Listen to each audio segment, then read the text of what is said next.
Welcome to WealthRabbit. In this video, I'm going to show you how to create your account and set up your Simple IRA. So once you reach this screen, you'll click Start Setup and check over your basic information about your business.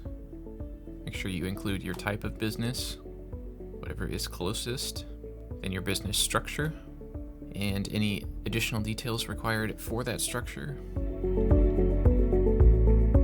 Checking yes, entering information, etc.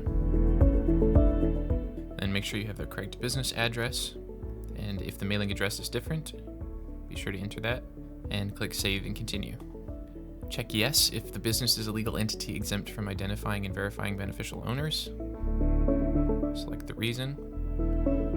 Otherwise, just add your owner information, including their name, date of birth, SSN, and email address, and their physical address. Then select the type of owner, beneficial owner, entity officer, or authorized signer or manager. You can select one or more.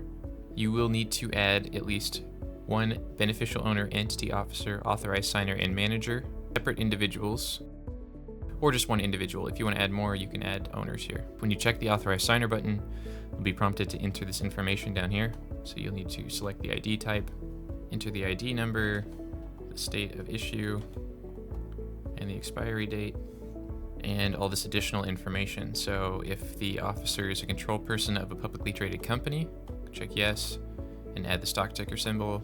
If the officer is an employee of or affiliated with Apex, select yes. If they're affiliated with FINRA, check yes and name the affiliated firm. If the officer or any of their immediate family members are politically exposed, check yes and enter that information and click Save. If there's negative news about your organization related to it, you can check yes and enter an explanation. Otherwise, check no. And either way, click Save and Continue when you're finished. Then you'll need to enter the employer eligibility and a plan effective date. So choose the option that suits your business, either a new business, setting up Simple IRA for the first time, if you already have a Simple IRA and you're planning to open a new one for next year with WealthRabbit, or if you have a Simple IRA elsewhere and you're planning to continue your current plan with WealthRabbit.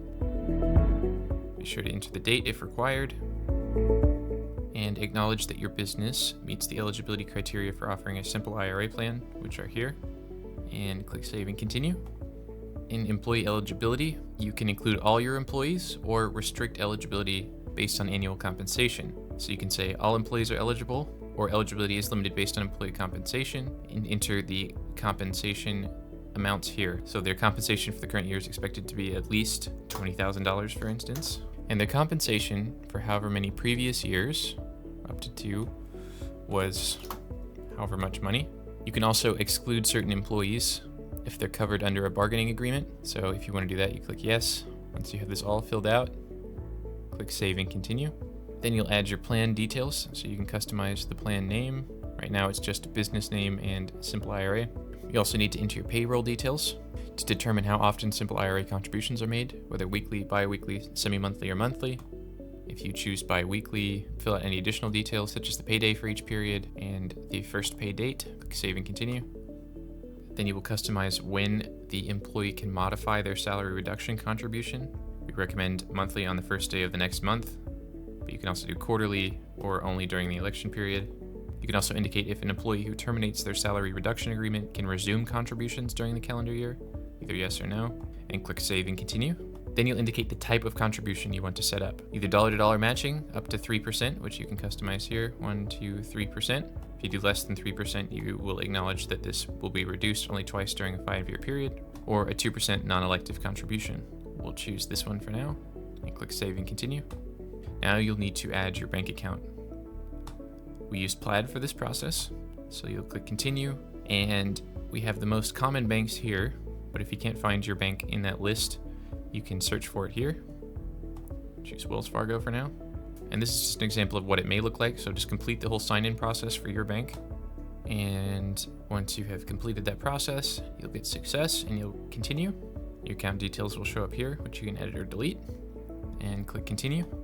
Now you'll need to upload your operating agreement and articles of incorporation. You can download the operating agreement from the Secretary of State's website in PDF, PNG, or JPEG format. So go ahead and upload those from your computer. Once it's been added, click Save and Continue. Now the e-sign agreements will need to be completed for each of for the authorized signer and manager, for the entity account creation, entity LLC agreement, and 5305 Simple IRA agreement. So the emails that you entered for each of those people will be here. If you need to change them, you can edit those here and click Send Agreements. The email has now been sent, and an invite will be sent to the appropriate people where they can e-sign. They'll just enter the same phone number that you entered for them earlier and select Get OTA, which is a one-time access code. That will be sent via text message to them. And once they enter it, they'll click Verify, and they'll be brought in to the agreement here. So they can view what's going on, all the details, and click Continue, and then e-sign everything that's been assigned to them. In this case, it's just one person, so they'll get all 4 agreements. If it was multiple people, then there'd be fewer documents here. Process is basically the same regardless. So you click e-sign, view all of this information, they can read it over, click on Signature, and they can select the style of signature, or they can go ahead and draw that in and agree that the mark will be the representation of their signature, and click Save, and click Save again. That's now been e-signed, so they'll need to complete that process for all the documents. This has now been all e-signed, so they'll click Continue, and it's been updated. So back in the main account, if we refresh the page, you'll see that everything has been e-signed. Click Continue, and on the summary page here, you can check all the information over, and then check each of these boxes to agree that you have reviewed all the information, consent to the customer account agreement and advisor authorization, agree to the privacy policy, and agree to the customer relationship summary, and click Submit. And now it's time to add employees. So click Add Employees. And right now you can add employees manually. Soon you'll be able to bulk upload them. We'll add an employee, entering their first and last name, email address, and phone number. If you have more than 5 employees, you can add more here. Click Save. Once you have them all added, click Invite. You can view detailed instructions about how that works in the video linked in the description. Thank you for choosing WealthRabbit for your retirement plan. If you have any further questions, you can reach our support team by phone at 704-912-5450 or by email at support@wealthrabbit.com.